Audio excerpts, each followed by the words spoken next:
Good morning, Facebook friends. Helen Archontou here, CEO of the YWCA of Northern New Jersey. So happy to have some time with you today on this Wednesday. This is a very special edition of YWTV.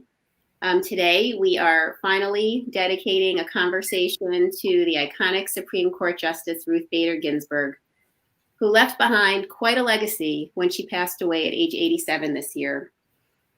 We have been thinking about how to honor her in a special way immediately as soon as she passed. And, she's such an important figure in all of our lives, and especially for women and girls. And it was just important to me and to our organization that we honor her, properly and in a way that she was truly deserving. And as we were thinking about it, I remembered this wonderful connection to bring to you today, and so grateful that we're able to do it. So as for our Supreme Court Justice Ruth Bader Ginsburg, after spending 27 years on the Supreme Court bench, she shaped modern American life with progressive opinions and ones that her judges did not always share.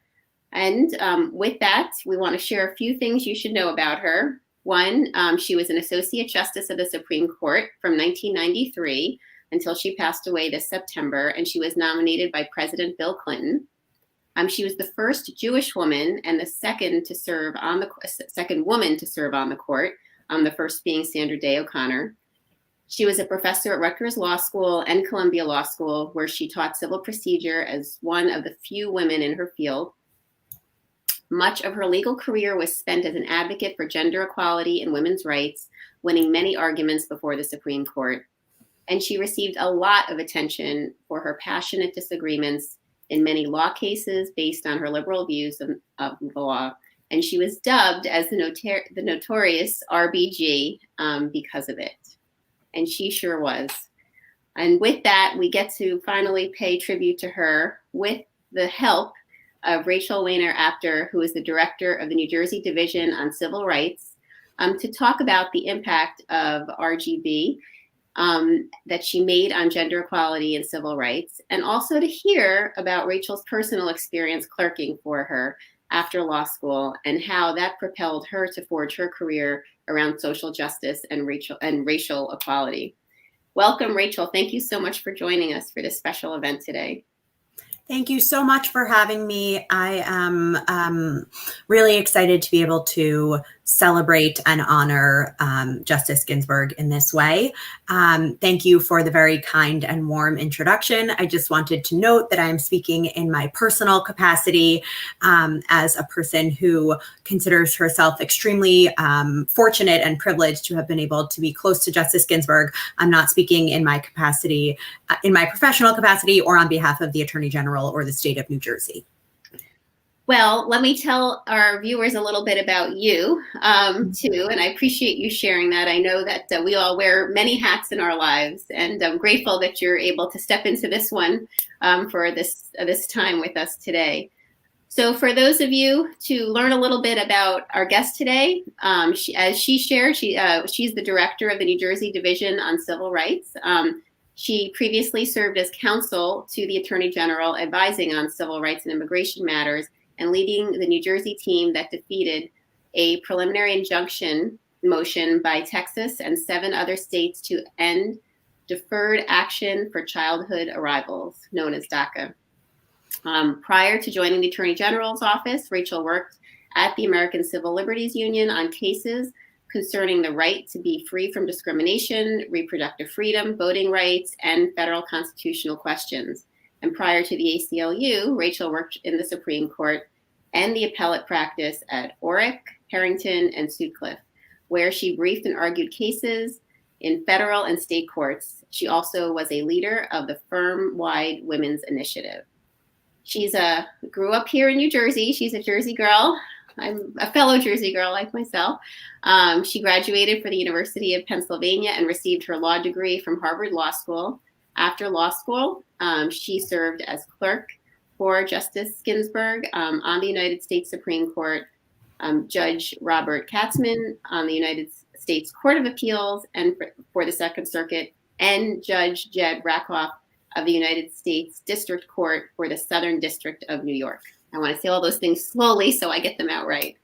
And with that, we're so grateful to have you and have you spend some time with us today, Rachel. So I know she obviously passed away in September. And, I still feel like she's such an incredible presence, around us, even with that. And that loss was not only in the law, but as we said, for so many people in the country, she's such a role model and, an ideal. But her dedication to fighting for gender and racial equality was really like none other, that we've seen. Can you talk a little bit from the legal perspective about her span of her life's work and the depth of her impact? Yes, I think that it cannot be underestimated. Both as a law professor and as an attorney at the ACLU, Justice Ginsburg was largely responsible for convincing 9 male Supreme Court justices to enshrine equal citizenship stature for women into the United States Constitution. But as you noted, her work was never only about equal rights for women. It was about creating a more equitable society for all people. To the justice, it was obvious that all people should have equal opportunity to dream, to achieve, and to set the course of their own lives without artificial barriers imposed because of gender or race or religion or nationality or ethnicity or sexual orientation or gender identity or disability. And that was evident in many parts of her work. So in her first brief that the justice ever submitted to the Supreme Court, she attacked laws based on inaccurate stereotypes of the capacities and sensibilities of women. But on the cover of the brief, the justice listed as her co-counsel, Dr. Pauli Murray, a Black civil rights lawyer and activist, and Dorothy Kenyon, a women's rights attorney who had once worked for the NAACP, both of whom were fighting at the intersection of oppression based on race and gender. Although neither attorney had worked with the justice on the case, Justice Ginsburg wanted to illustrate that it was because of their path-marking work that she was able to argue that gender discrimination violated the Constitution. And one of her colleagues at the ACLU at the time actually told her, no, you can't put their names on the brief if they didn't actually work on the case. That's not how it's done. And Justice Ginsburg replied, I don't care how it's done. I'm going to put their names on the brief. And she did. And once she became a judge and a justice on the Supreme Court, her commitment to equality continued. Justice Ginsburg was committed to full LGBTQIA equality. She was the first Supreme Court justice to perform same-sex weddings. She wrote the majority opinion in a landmark decision decrying unwarranted assumptions about people with disabilities and whether or not they were capable of participating in community life. And she saw a woman's ability to decide whether or not to become a parent as necessary to her equality and full citizenship as well.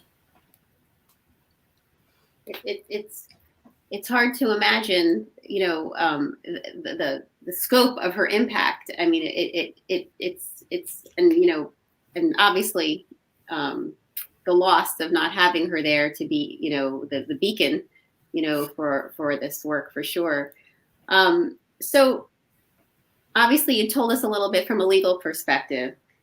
What can you share? What are you comfortable sharing from a personal perspective, what it was just like to be in her presence? I mean, I know I've obviously watched, I've watched interviews, I've watched the documentaries, I just, like a fly on the wall. What was it just like to be around her? So I'll talk about a few different things. First, a funny story, and then from a more serious perspective. So when I went to interview with the justice, I spoke to several former clerks before the interview in order to get their insights and advice to make sure that I was well prepared.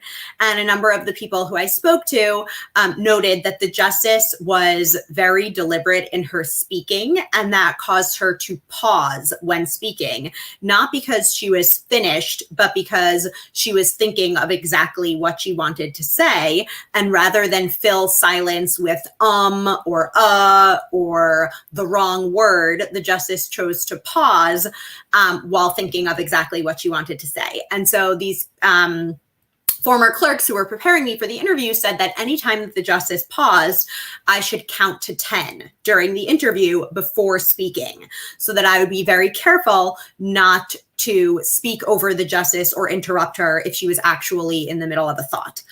So I did that very studiously. Every time the justice stopped speaking during the interview, I started counting to 10.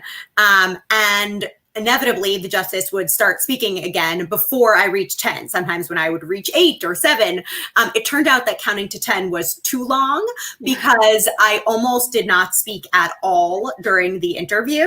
I said very few words because every time I heard the justice stop speaking, again, I would start counting, and then she would eventually start speaking again.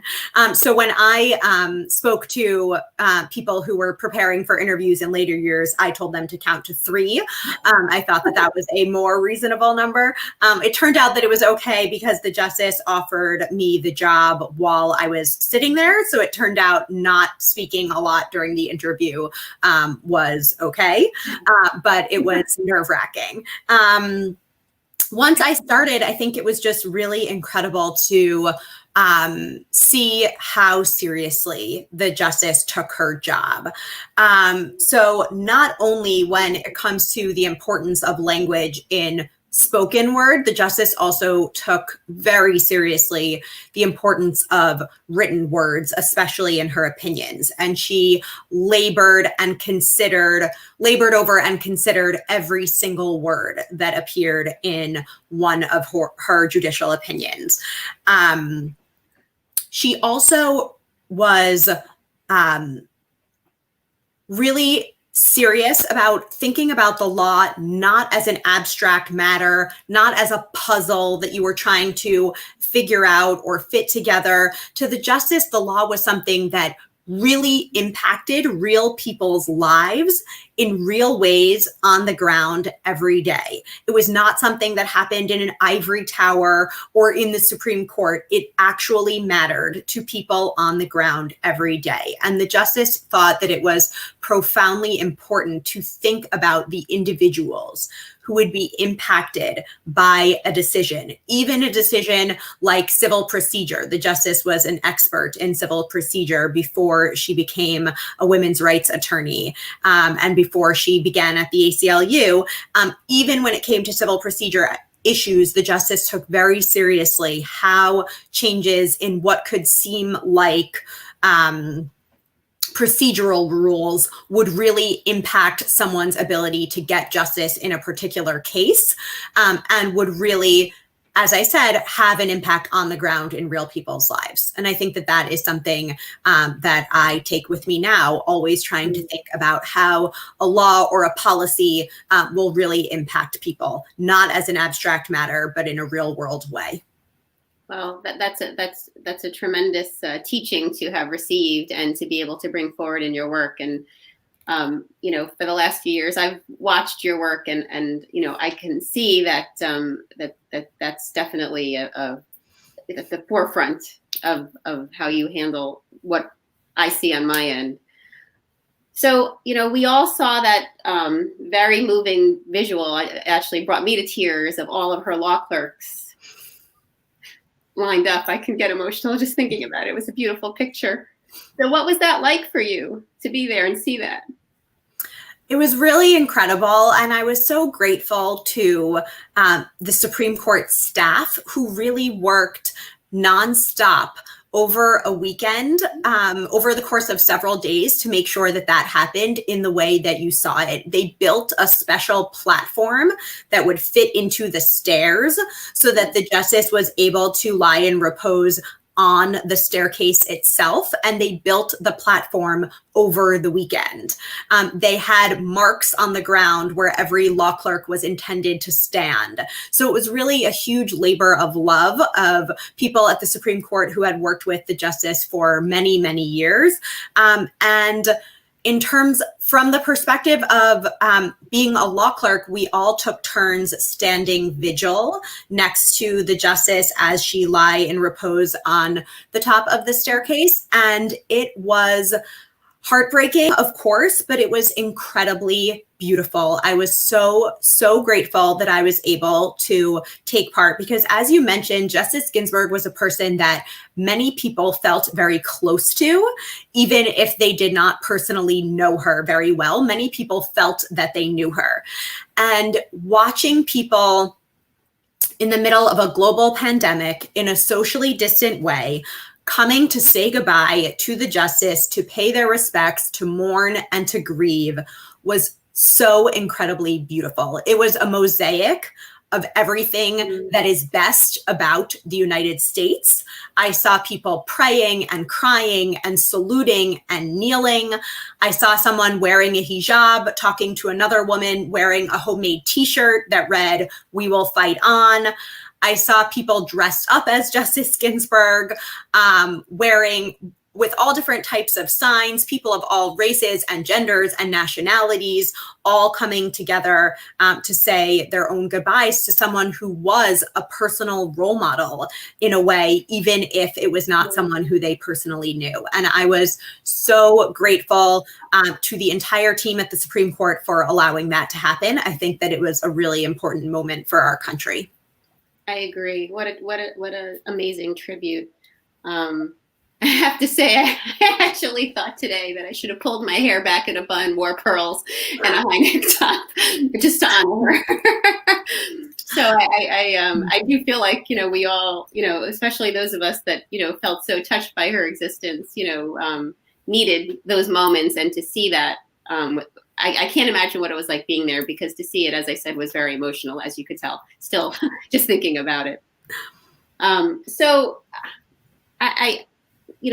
the profound consequence of her passing, I think is been one of the fears as a country we've had. Many of us have had, as an organization, the YWCA obviously stands. Our mission is deeply rooted in so many of the ideals that she held, in her work. And, the thought of not having her around, is concerning, because we want to make sure that those ideals are upheld. Can you talk a little bit about, going forward, the consequences of her passing for women and people of color outside and inside the courtroom? What we should be thinking about? I think that we should be thinking about Justice Ginsburg's life's work, and I think that it can be explained in this way. Justice Ginsburg always kept a tiny copy of the Constitution with her, and she liked to quote the opening words, "We the people of the United States, in order to form a more perfect union." But as the justice always pointed out, at the time that those words were written, a lot of people were left out of the we. Everyone brought to this country as slaves, and all of their descendants, Native Americans, women. The past 250 years have largely been a struggle for those who were excluded at the time of the Constitution's drafting, and who have been excluded in the many years since, for full and complete inclusion in our national life. And for Justice Ginsburg, that fight was personal. She remembered traveling with her family as a child and seeing signs that said "No dogs or Jews allowed." She recalled the cruelty of racism in the form of whites only signs that she saw as a newlywed living in Oklahoma.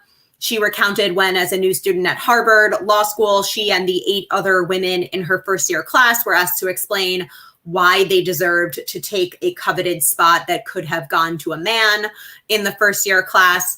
And I think that all of that should propel us forward to working to a time when the human dignity of all people is valued and is recognized as fundamentally equal. That is what the justice believed, that all people were equally entitled to dignity and respect, and that all human beings were entitled to be treated with dignity. And I think that that is what we should take from her legacy going forward. Oh, so true. And I know that's deeply rooted for both of us in our work, for sure. I saw a beautiful picture that you posted when she passed of you and your daughter and the justice together. which, was such an amazing photo. And I'm sure, for your daughter to be able to look back and have that, have that picture in time as well. What are the lasting values that you believe that she imparted, for this country, and helped shape you as a lawyer, helped shape you as a woman, helped shape you as a mother for going forward? So when I started clerking for the justice, I had a 3-year-old and a 1-year-old. And the justice and I spoke regularly about how to work and be a parent at the same time. I then had a son soon after I finished clerking, and I would go back and sit with the justice. And she was so incredibly generous with her time and her advice. She would sometimes sit with me for more than an hour, talking to me about my children, about career questions that I had, advice that I was seeking. It was really so amazing of her. And there were many lessons, of course, that I took from that, but 2 that I can distill here.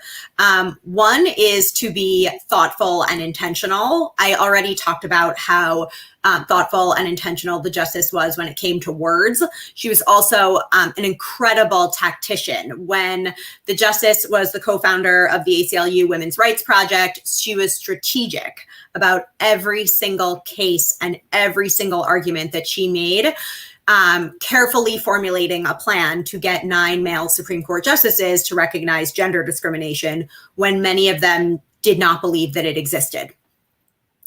And I already discussed how she was the same when it came to both speaking and written word. First of all, in the age of Twitter, this is something that we could all use a bit more of. But second of all, I think that it's a really important lesson for being able to work and spend time with children, be a parent, or have some life outside of work at the same time. And it's think seriously about what you want and then be decisive. Originally, when I became a parent, it made me much more productive at work because time was my most precious commodity, and I became much better at guarding it. But my oldest daughter is 12 now, and my son is 7. And in the years since I became a parent, I too often slipped into immediately saying yes to a work project or an out of work activity or a volunteer request without thinking carefully, was this worth missing a bedtime story or a chance to help my 12-year-old with her math homework? And conversations with the justice really helped me to think seriously before automatically saying yes. Think whether this is something that I should be devoting my time to. And if it is, then great. And if not, then say no. And one other thing was, so I, several years ago, went to meet with the justice seeking her career advice. And I was looking to change jobs, and I had so many things that I wanted to accomplish. And I was a little bit all over the place, wanting to do everything all at once. And after our conversation, I sent the justice a follow-up email, and she responded, and I quote, "Distant as it may seem to you now, you will have many work productive years ahead after your children become adults." I cried while reading it, and I still sometimes cry while reading it now. The justice was telling me, remember, you are in this for the long haul. Mm. You want your career to be a marathon, not a sprint. You do not need to accomplish everything right now while your children are still young. And that is something that I really valued at the time and continue to value now. Wow, that's some amazing working mom advice for all of us to take. I have to tell you, my my now 89-year-old mother, last year, she was reading her book, and she stays with us periodically for long periods of time. And we, as normal in a family, there was kind of banter going on. My husband and I were not agreeing on something, and he walked out of the room, and my mother said to me, "Well, Justice Ginsburg would say you should have a short memory because that keeps a long marriage."